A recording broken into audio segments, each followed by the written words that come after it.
সাফল্য মানেই সাকসেসের পিছনে কেবল উন্নত দূর নই। তুমি কতটুকু চেষ্টা করেছো বা তুমি কতটুকু এফোর্ট দিয়েছো এটা ম্যাটার করে না। দিন শেষে মানুষ তোমাকে জাজ করবে ফলাফল দিয়ে। কারো কাছে নিজের সঠিকতা প্রমাণ করার থেকে নিজের মানসিক শান্তি সবচেয়ে বেশি মূল্যবান। এই বছরের উপলব্ধিটুকুকে আমি 5টা অংশে ভাগ করতে পারি।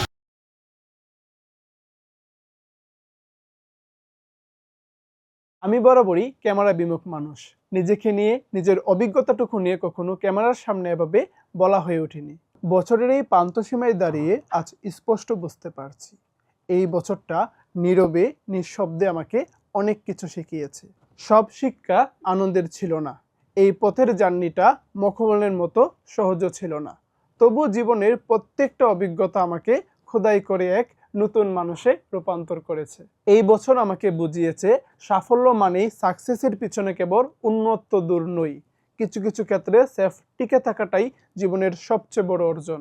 কিছুদিন কেটেছে ধৈর্যের পরীক্ষায়, কিছুদিন কেটেছে নিবৃতে নীরবতায়, আবার কিছুদিন কেটেছে নিজেকে সামলে নেওয়ার আপ্রাণ প্রচেষ্টায়।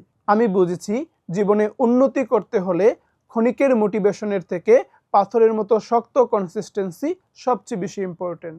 কারো কাছে নিজের সঠিকতা প্রমাণ করার থেকে নিজের মানসিক শান্তি সবচেয়ে বেশি মূল্যবান। এই বছর আমাকে আরও শিখিয়েছে কারো নিকট নিজেকে প্রমাণ করার থেকে নিজের মানসিক শান্তি সবচেয়ে বেশি মূল্যবান।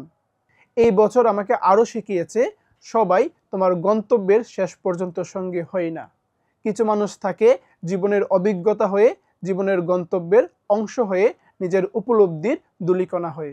এই বছরের উপলব্ধিটুকুকে আমি 5টা অংশে ভাগ করতে পারি। 1. তুমি যদি জীবনে ভালো কিছু করতে চাও তবে সার্টিফিকেটে সব কিছু নই, নিজেকে স্কিল করে গড়ে তোলার এখনই উপযুক্ত সময়। 2. তুমি কতটুকু চেষ্টা করেছো বা তুমি কতটুকু এফোর্ট দিয়েছো এটা ম্যাটার করে না। দিন শেষে মানুষ তোমাকে জাজ করবে ফলাফল দিয়ে। No matter how much efforts you put in, everyone জাজ ইউ বাই দ্য আউটকাম। 3. জীবনে সঠিক সিদ্ধান্ত নেওয়ার থেকেও সবচেয়ে ইম্পর্টেন্ট হলো সঠিক সময়ে সিদ্ধান্ত নেওয়া।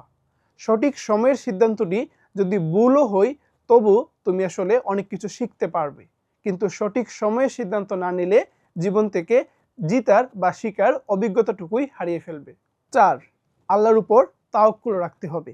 তুমি কোথায় যাবে, জীবনে কি হবে, এই বছরে তোমার জীবনে কি কি ঘটবে, প্রত্যেকটা বিষয় কিন্তু আসলে ফিক্সড করা। তাই stop over thinking, just start your work and focus on your self. 5. জীবনে যদি বড় কিছু হতে চাও তাহলে যথাসম্ভব দায়িত্ব নিতে হবে। দায়িত্ব এড়ানোর প্রবণতা তোমাকে অনেক বেশি দুর্বল করে তুলবে। অন্যদিকে দায়িত্ব নিলে তুমি অনেক কিছু শিখতে পারবে যা তোমাকে একজন প্রকৃত লিডারশিপ এনে দেবে। এখন আমি কোলাহলের থেকে চিন্তার স্পষ্টতাকে এবং লোক দেখানোর স্বীকৃতি থেকে নিজের আত্মসম্মানকে বেশি গুরুত্ব দেই। নতুন বছরে পা রাখছি কোনো অনুতাপ বা পিছুটান নিয়ে নই, বরং প্রজ্ঞা এবং অভিজ্ঞতার এক ঝুলি নিয়ে।